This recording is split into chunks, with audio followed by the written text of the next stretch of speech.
Hello, my friends, and welcome to another situation report. Today is 290 of the Ukraine-Russian war, and let's get straight to it.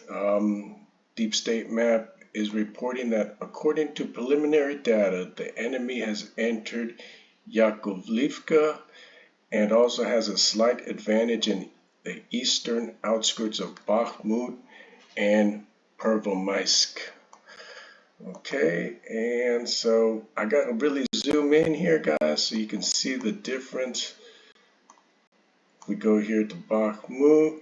This was yesterday, and this is today. So you can see, I'll zoom in just a little bit more, that they're just about to enter the city. So, and then we've got another little, they did manage a little bit of gain here in to the west of Pushkin. This was yesterday, and this is today. Let me zoom in there. So, it's not much of a change there. It's a meat grinder. That's what they've all been saying. And that is the change there. Alright, so let's go to the losses. Okay, guys, so this is according to the Armed Forces of Ukraine. Russia's losses as of December 10th. They lost an additional 370 troops, 5 armored personnel vehicles, 4 vehicles or fuel tanks, 3 tanks, 1 artillery, 2 MLRS, 3 special equipment, and that looks to be about it there. And I got a couple of videos for you guys. First one is of a Ukrainian soldier successfully hits a Russian target with a Javelin ATGM in the Zaporizhzhia region. So this was pretty interesting here.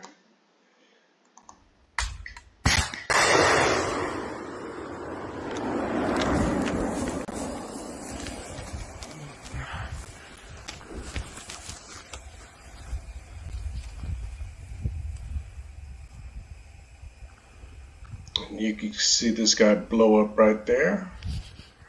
Yes. Yes. Nice hit. Okay, and then we've got a point of view from an American volunteer. I wanted to show you guys this. This was pretty intense.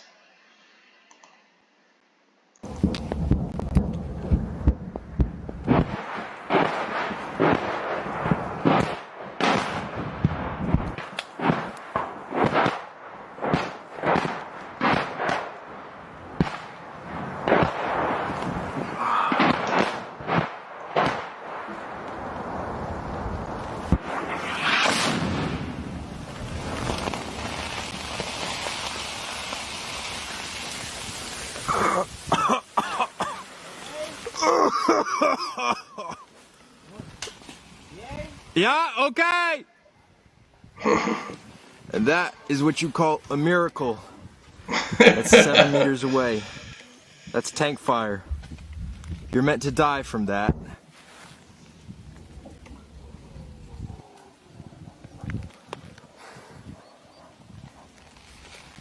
"7 meters away, you watch a tree disappear. You tell me you aren't meant to be here. Nobody likes holding ground. We'd rather assault tree lines. But sometimes that's the order. You don't understand pressure until you're actually here." That tree disappeared. Praise God. Sitting here with a Russian helmet and a US helmet over my kneecaps.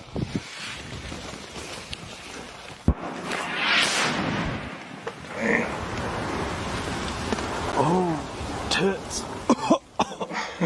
That's a lot of pressure. We lose a lot of guys.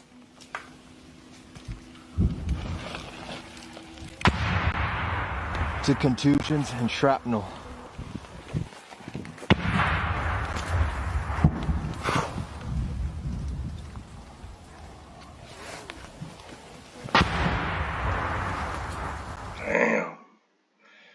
is tough. All right, so I wanted to show you guys that how the guys are fighting here. Okay, so Yahoo News is reporting, this is also from Pravda, that the head of Luhansk Oblast reports Ukrainian troops few kilometers off Crimea. And Serhiy Dahi, head of Luhansk Oblast Military Operation Administration, has reported that the Ukrainian military approached the city of Crimea and currently are at a distance of a few kilometers away. And I think what he said is that Haidai is convinced that by the end of the winter, the defense forces in Luhansk Oblast can reach the 2014 demarcation line and liberate the entire oblast during 2023. So let's hope so. Okay, let's keep it pushing. Okay, we got a good one here. This is CBS News reporting that the incoming House Foreign Affairs Chairman favorably favors arming Ukraine 100%. And we were all worried about this because the Republicans, at least some of them, were talking about stopping the arms going to Ukraine. But incoming House Foreign Affairs Chairman Michael McCaul, Republican of Texas, enthusiastically supports continuing to aid Ukraine in its hard-fought war against Russia.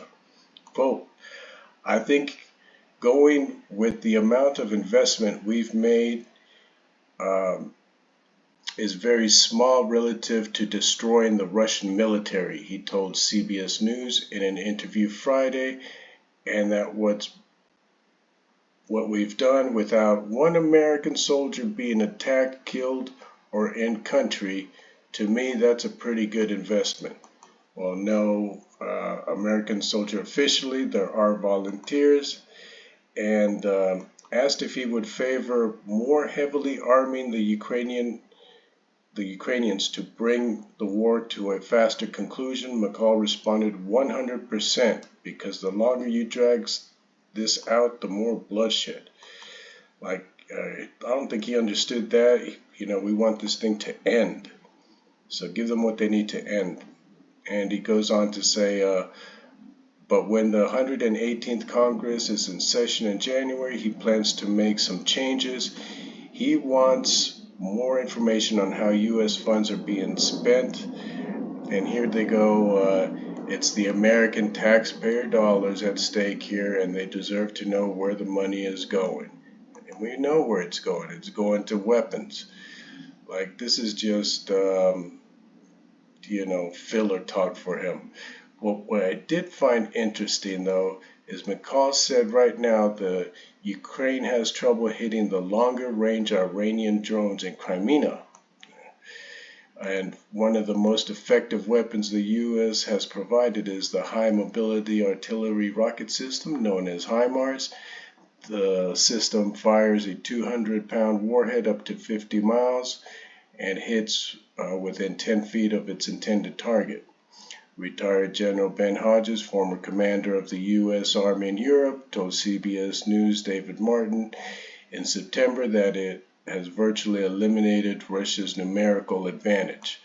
But McCall said that the HIMARS the U.S. provided cannot reach Russia's longer-range artillery. The administration fails to give them what they need to win, McCall said. If we're going to do this, let's do it right. Let's get it over as fast as we can, McCall added. And you know what? To that, I hope that they give Ukraine the HIMARS and we can, end this war. The faster, the better. Okay, guys, so now News Insight is reporting the U.S. no longer opposes Ukraine's strike on Russia, but one condition remains. And so I did want to report this because this is pretty big, and this is with McCall saying that they're going to give Ukraine the long-range HIMARS.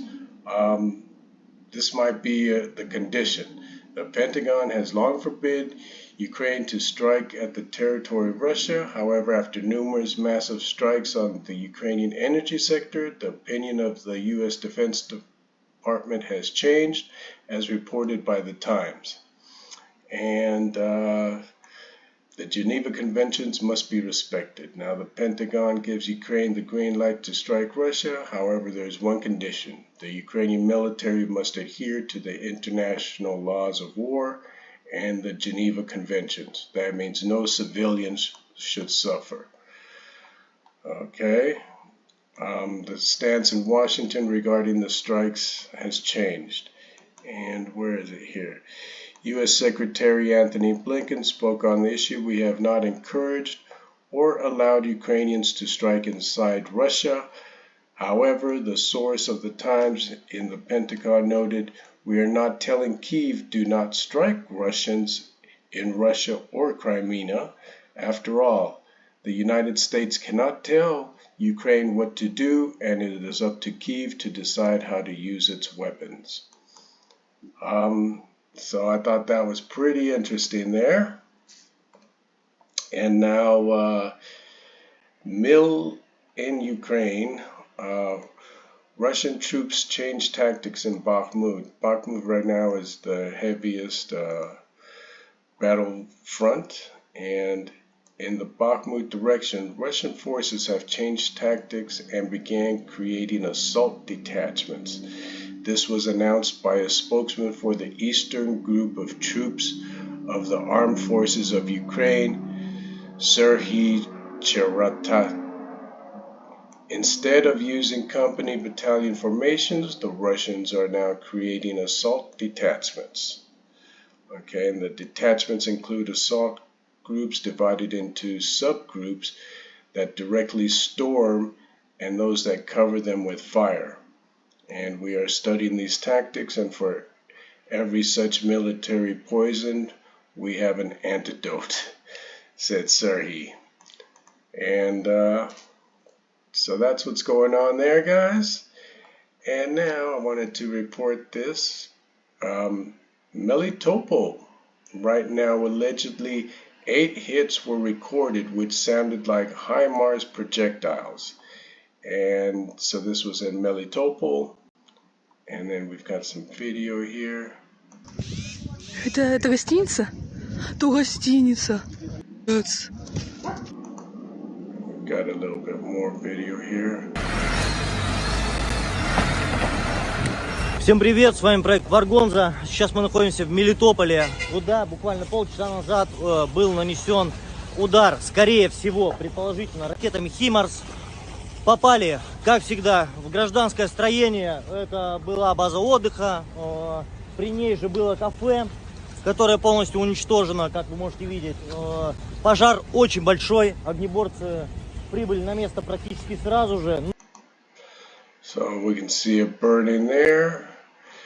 And I've got another video here. This is Melitopol consequences of blows. Local reports that one of the affected locations is the Spy or the Hunter's Stop restaurant. It is still burning. The occupiers and henchmen of the governor of Zaporizhia region, Ballistia, allegedly rested there. And I saw the video.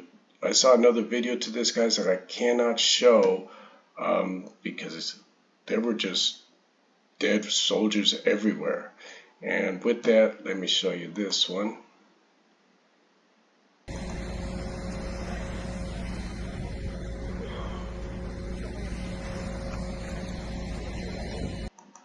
So that's what I got there. And then Pravda is saying that after the strike, the Ukrainian armed forces counted 150 wounded invaders in Zaporizhia. The General Staff reports the strike on concentration of invaders in the temporarily occupied territory of Zaporizhia Oblast was confirmed. Up to 150 invaders were injured and 50 of them were taken to a hospital in Melitopol. It is not known how many people were killed. Meanwhile, the invaders shelled the centers of Wholeheartedly with 152 millimeter artillery. Thus, the Russians are forcing people to switch to remote work. Okay, and then we've got some more Clash reporters reporting that Russian barracks burned in Crimea.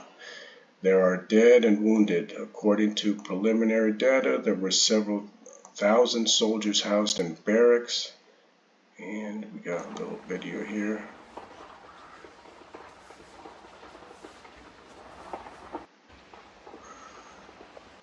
I do believe I've got another video of this one too. And yeah, it's from NOAA as well. A mysterious fire in a military unit full of Russian mobilized soldiers in the village of Sojesk in the occupied Crimea occurred this night. And this video was published by Yakovlivka. Okay. Ебать, воинская часть нахуй. Либо что-то прилетело,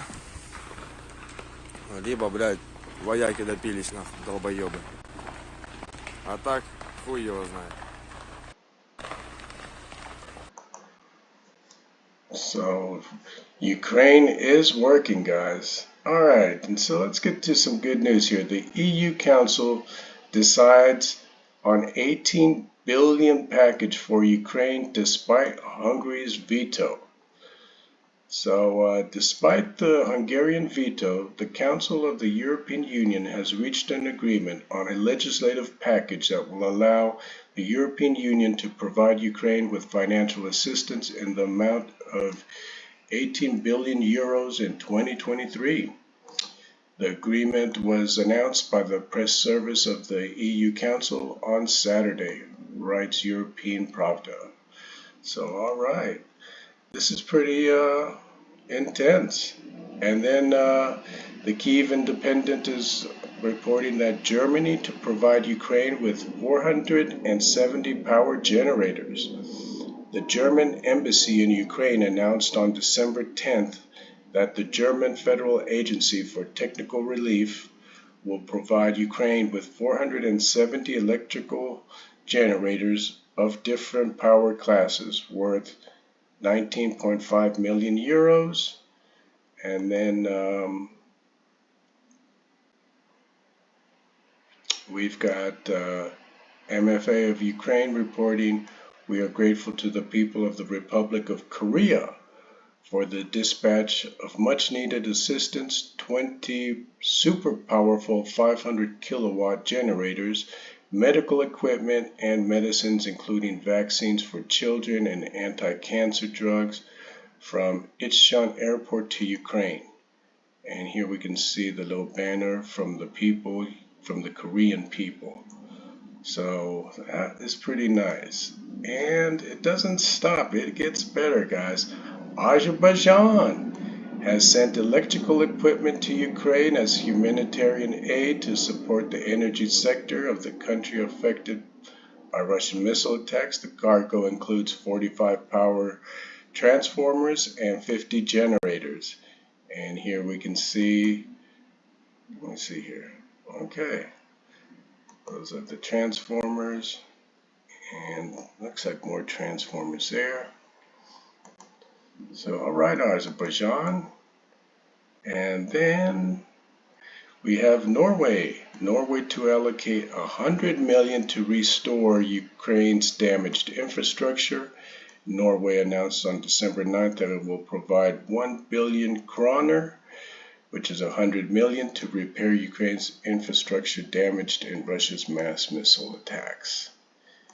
And then we also have the European Commission sends donated 40 powerful generators to Ukraine from the emergency rescue reserves of the EU Civil Protection Mechanism to help the country overcome the consequences of massive Russian attacks on energy infrastructure. So, all right. Looks, it feels like the world is getting behind Ukraine, guys, and everybody is trying to help out. Meanwhile, in Russia, there's another fire. And this time it's the Pushkin State Museum of Fine Arts in Moscow. And so I wanted to show this.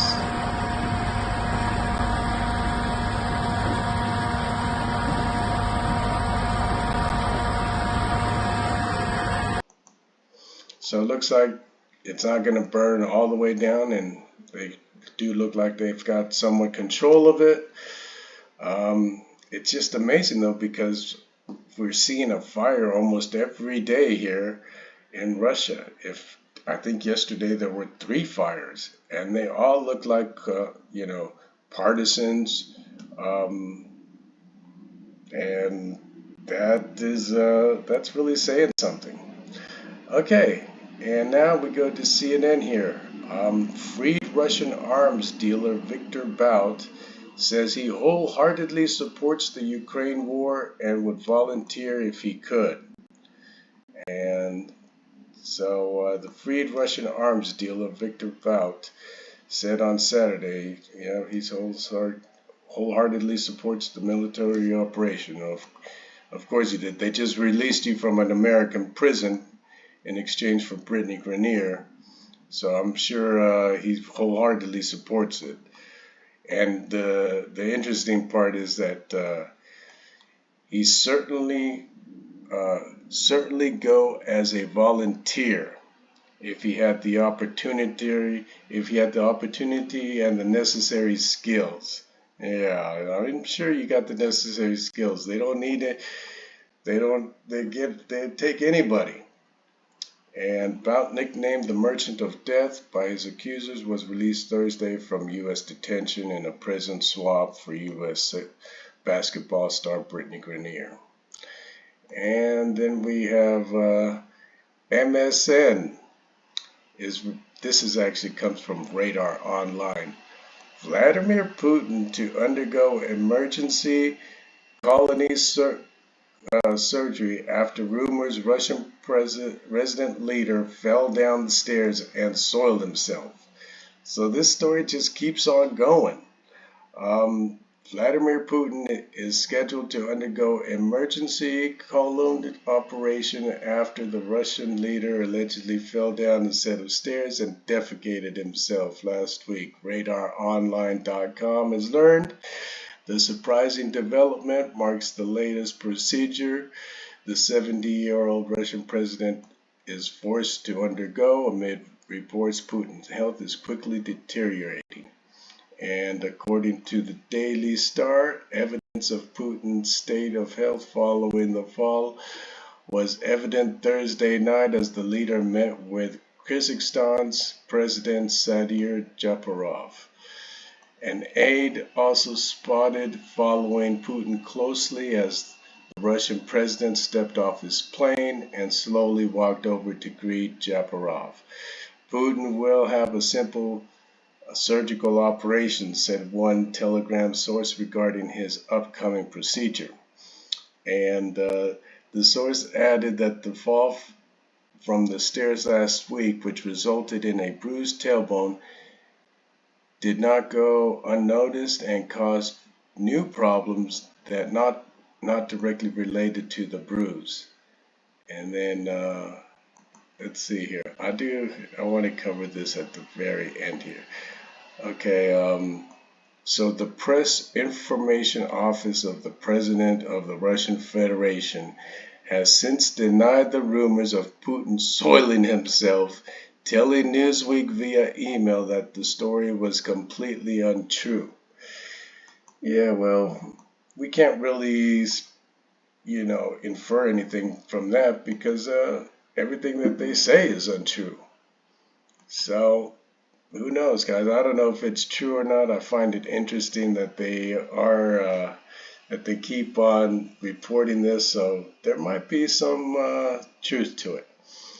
Okay, so Mild Dragic Production, company from Serbia, selling military equipment to Russia as toys.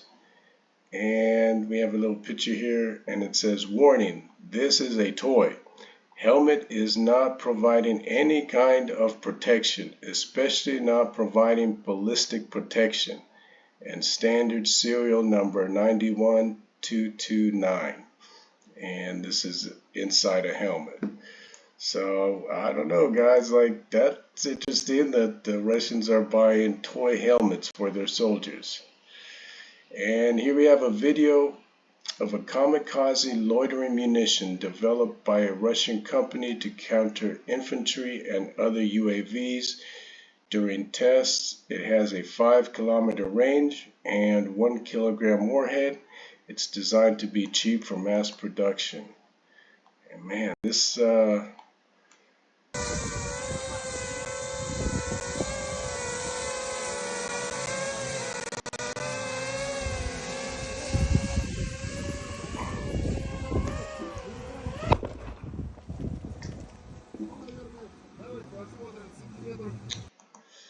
so it didn't look like it did much to the armored vehicle,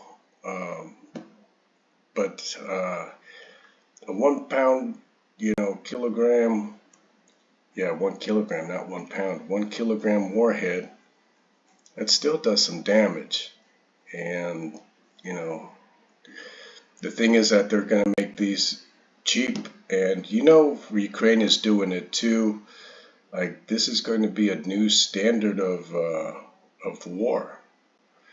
So I did want to report that. And then having said that, yesterday at night, 10 out of 15 Shahed kamikaze drones were shot down over Ukraine. This is the Ukrainian Air Force. And here we can see that they're reporting that as of 600 hours. And then, okay, look for a little bit of funny, guys. We have a Russian teacher teaching recruits a foolproof way to avoid drone dropped munitions. And this is pretty stupid here, but I thought I'd show it.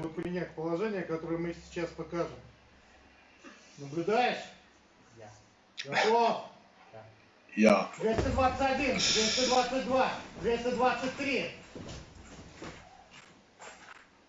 Подтягиваем, ложимся спиной, бронежилетом. Соответственно, гранате. I like how he goes over and kicks him like that's gonna. He's thinking that when the grenade hits the ground, that's when it's gonna count down like three Mississippi, right? 1 Mississippi, 2 Mississippi, 3 seconds, and then it's gonna explode. Like when it, I don't know, guys. Like I think when it releases, most of the time, I've seen the drones hit as they explode as soon as they hit, or like a second after it lands. There have been some that have been delayed. For the most part, they're pretty much once it lands, it goes off. So that this would do anything. 221, 222, 223. I think I saw one video where a grenade hit a Russian soldier on his back, and he actually picked it up and threw it away. I think that would probably be more effective, but who am I to say? Okay, and then we have, oh my goodness, for some ridiculousness here. Russians send their regards to Biden and Washington. And so this is unbelievable, guys. Let me show you guys this. Let me come back here. Здравствуйте. С вами Сармат-Мобиль. Здравствуйте. So this is supposed to be a nuclear warhead, high Washington and mounted on a car. I don't know if these guys really think that they're going to get to Washington. I wanted to show you this ridiculousness from Moscow. And then to finish this off, I wanted to show this, guys. This is typical Ukrainian home ready to black out. And you can see a power wall here, and the batteries looks like 8 batteries. I'm not sure if this if they've got solar panels or how it's how they're charging this up. I did find this interesting though, that, you know, cute little cat. This is a nice way to keep the power on, kind of like a Tesla battery wall. And with that, guys, that is the news for today. Guys, there's obviously more news. I don't report everything because I try to report this in an upbeat fashion. And having said that, guys, please give me a like and subscribe to the channel. I really appreciate it, and it helps my channel. And I really appreciate you spending your time. This video is 30 minutes long, and I can't thank you enough if you sat through the whole thing and listened to me give you the news. And so if you would, guys, subscribe to the channel, and I'll see you in tomorrow's report. And having said that, peace out and have a beautiful day.